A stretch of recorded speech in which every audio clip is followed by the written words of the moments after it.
हाँ तो दोस्तों इस वीडियो के अंदर हम नेटवेब टेक के Q1 के नंबर्स के बारे में बात करेंगे और जानेंगे कि आपको नेटवेब टेक के अंदर इन्वेस्ट करना चाहिए या नहीं। चलिए शुरू करते हैं।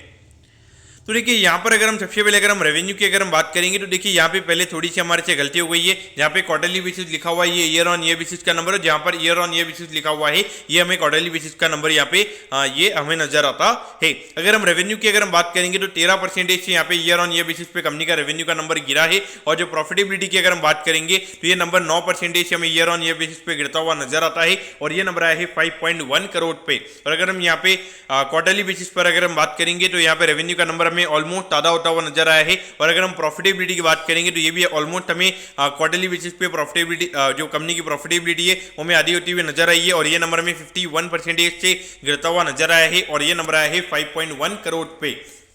तो यहाँ पर आपको ऑल ओवर अगर आप देखोगे तो कंपनी के नंबर चाहे अगर हम क्वार्टरली बेसिस पर अगर हम बात करें या फिर ईयर ऑन ईयर बेसिस दोनों बेसिस पर अगर हम बात करेंगे तो कंपनी के नंबर हमें यहाँ पे अच्छे नजर नहीं आते। तो यहाँ पर ऐसे में आपको यहाँ पे क्या करना चाहिए, देखिए कोई डाउट नहीं है यहाँ पे मुझे लगता है कि जिस तरीके से अभी बहुत सारी कंपनीज की अगर हम बात करेंगे जो रिसेंटली लिस्टेड अभी कंपनीज है वहाँ पे मार्केट की जो एक्सपेक्टेशन की अगर हम बात करेंगे काफी ज्यादा वहाँ पे मार्केट की एक्सपेक्टेशन थी। यहाँ पर अगर आप देखोगे नंबर उनके टू द पॉइंट नहीं आ रहे तो मुझे लगता है कि कहीं ना कहीं यहाँ पे कम से कम 5 से 6% ये स्टॉक हमें कल गिरता हुआ नजर आएगा। तो ऐसे में आपको यहाँ पे क्या करना चाहिए, तो देखिए अगर आपने ये कंपनी को 4-5 साल के नजरिए से अगर आपने लिया तो मेरे ख्याल से अगर आप 15-20% का करेक्शन अगर आप ये कंपनी में अगर आप सह सकते हो तो उस पॉइंट ऑफ व्यू से मेरे ख्याल से आपको ये कंपनी को रखना चाहिए। ये मेरा पॉइंट ऑफ व्यू रहेगा। लेकिन मुझे ये लगता है कि यहाँ पे जब तक अगले क्वार्टर के ये कंपनी के नंबर नहीं आएंगे, जब तक ये कंपनी के नंबर वापस अच्छे आने नहीं लगेंगे तब तक ये कंपनी का स्टॉक आपको चलता हुआ नजर नहीं आएगा। क्योंकि भले यहाँ पे मार्केट अगर बुल मार्केट के सिनेरियो में आ भी जाएगा तो भी ये स्टॉक हमें चलता हुआ नजर नहीं आएगा। क्योंकि देखिए यहाँ पे रीजन ये देखिए अगर आप देखोगे अभी लगभग 90 के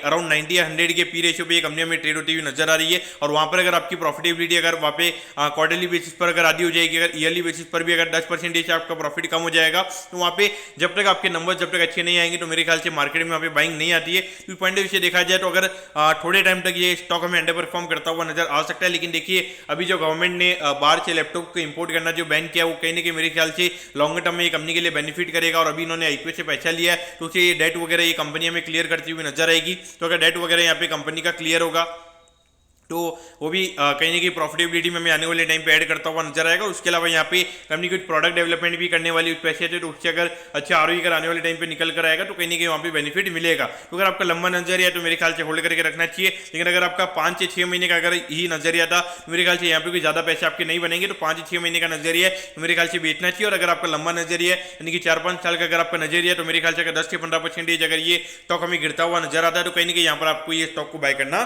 चाहिए। तो दोस्तों मैं कहता हूँ कि नेटवेब टेक के आईपीओ के बारे में आपको नेटवेब टेक के Q1 के नंबर्स के बारे में आपको सब कुछ समझ में आ गया होगा। अगर आपकी कोई भी क्वेरीज है आप कमेंट कीजिए, मैं जरूर आपके कमेंट पर रिप्लाई करूंगा। ओके दोस्तों, thank you, have a nice day.